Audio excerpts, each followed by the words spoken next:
Dugaan KKN tak dilanjutkan KPK, Amin Rais sebut Gibran dan Kaesang sosok kebal hukum.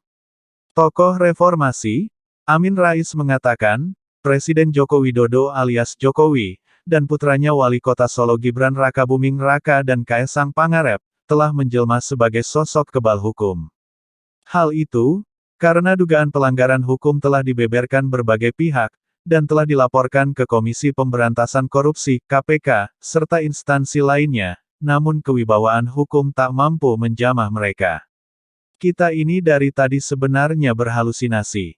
Memang masih ada hukum di negeri ini? Tanya Amin Rais, dalam webinar, Rakyat Menuntut KPK, proses dugaan KKN Gibran dan Kaesang, yang diselenggarakan petisi 100, Senin, tanggal 28 Agustus tahun 2023.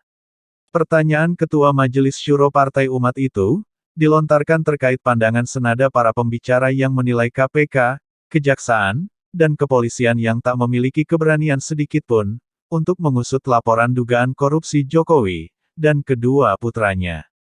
Ex-Ketua PP Muhammadiyah itu, kemudian menyinggung kunjungannya ke kantor KPK bersama ekonom, yang juga mantan Menko Kemaritiman, Rizal Ramli dan kawan-kawan, Senin, tanggal 21 Agustus tahun 2023 lalu. Tidak seorang pun pimpinan KPK yang menemui mereka, yang bermaksud menanyakan perkembangan laporan Ubedillah Badrun, atas dugaan KKN Gibran dan Kaesang. Amin menyebutkan hal itu sebagai sikap angkuh pimpinan KPK. Yang jelas kita jangan sampai takut. Ketakutan yang paling kita takuti jika rakyat sudah merasa takut, menghadapi penyimpangan kekuasaan, tutur Amin. Layak dilengsarkan. Pakar Hukum Tata Negara, Denny Indrayana, yang juga ex-Wamenkumham, menegaskan Presiden Jokowi layak dilengsarkan karena beberapa dasar konstitusional. Pertama, mantan Gubernur DKI Jakarta dan Wali Kota Solo itu diduga terkait kasus tindak pidana korupsi seperti halnya yang membuat Soeharto tumbang.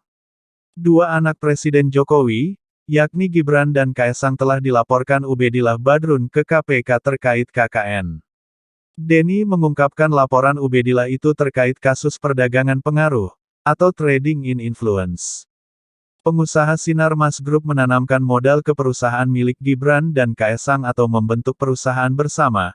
Menurut Denny, tidak berdasar hitung-hitungan ekonomi karena diduga si pengusaha membutuhkan pengaruh kekuasaan Jokowi. Katanya Jokowi diminta membubarkan KPK. KPK sebenarnya sudah dilumpuhkan oleh presiden yang punya hak legislasi dan memimpin koalisi besar. KPK hilang independensinya, di bawah presiden sekarang, papar Denny lagi.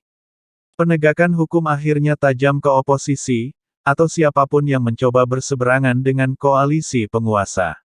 Namun penegakan hukum tumpul ke kawan, tukas Denny. Menghadapi berbagai desakan berbagai kelompok masyarakat itu, mestinya penguasa jangan bersembunyi di belakang dalih, mana buktinya. Masyarakat dimintai bukti. Ini sesat pikir. Masyarakat itu beri analisis. Bukti itu membutuhkan penyelidikan dan penyidikan. Lembaga penegakan hukum yang independen pasti akan mudah menemukan bukti-buktinya, kata Denny. Presiden di penjara. Managing Director PEPS Political Economy and Policy Studies, Antony Budiawan memaparkan secara gamblang dugaan korupsi Gibran dan Kaesang. Trading in influence itu jelas KKN atau tindak korupsi, kolusi, dan nepotisme. Di Korea Selatan Korsel, 5 dari 7 presidennya dipenjara karena kasus korupsi. Begitulah seharusnya supremasi hukum, ujar Antony. Penegakan hukum yang tidak pandang bulu membuat Korsel, sekarang menjadi salah satu negara maju. Memaparkan tindak KKN, trading in influence Gibran dan Kaesang, Antony memaparkan PT Bumi Mekar Hijau, yaitu perusahaan yang terafiliasi dengan Sinarmas, pada Februari tahun 2015 digugat 7,9 triliun rupiah atas kasus kebakaran hutan. Terbukti membakar hutan, Hakim Pengadilan Negeri Palembang hanya mewajibkan PT Bumi membayar 78,5 miliar rupiah.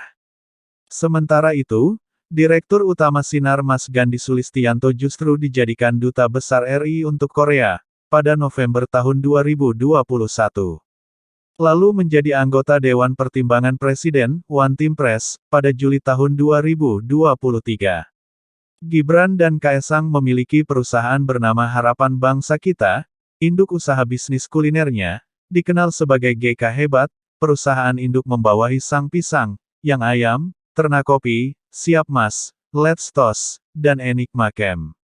GK Hebat berdiri pada akhir 2019 dari kongsi 3 perusahaan, masing-masing PT Siap Selalu Mas, milik Gibran dan Kaesang, PT Wadah Masa Depan yang terafiliasi dengan keluarga Gandhi Sulistianto, dan PT Gemawahana Jaya milik keluarga Theodor Permadi Rahmat, yakni satu dari 50 orang terkaya di Indonesia. Di GK Hebat, Antoni Pradiptia menjabat direktur dan Kaesang sebagai komisaris. Antoni Pradiptia, 34 tahun, adalah putra Gandhi Sulistianto. Di PT Wadah Masa Depan, Antoni menjabat direktur utama, sementara Gibran komisaris utama dan Kaesang sebagai direktur. Ada juga Wesley Harjono, usia 39 tahun, menantu Sulistianto, sebagai komisaris. Pada podcast Deddy Corbuzier, Kaesang mengakui punya privilege, KPK tinggal telusuri aliran dana. Telusuri motif pengusaha kakap itu membuka usaha bersama Gibran dan Kaesang, ujar Antoni. Demikianlah berita tentang dugaan KKN korupsi, kolusi dan nepotisme, presiden dan anak-anaknya. Untuk itu izinkan admin untuk mengingatkan pendengar. Jangan lupakan, dan tetaplah ingat kepada 6 pemuda beriman, pengawal ulama, yang tidak salah apa-apa, diculik, lalu disiksa dengan sadis dan kejam, kemudian dibantai tanpa belas kasihan, oleh segerombolan setan. Kasus ini dikenal sebagai kasus KM50, yaitu tragedi kemanusiaan paling biadab yang pernah terjadi di Indonesia. Senin tanggal 7 Desember tahun 2020 yang lalu.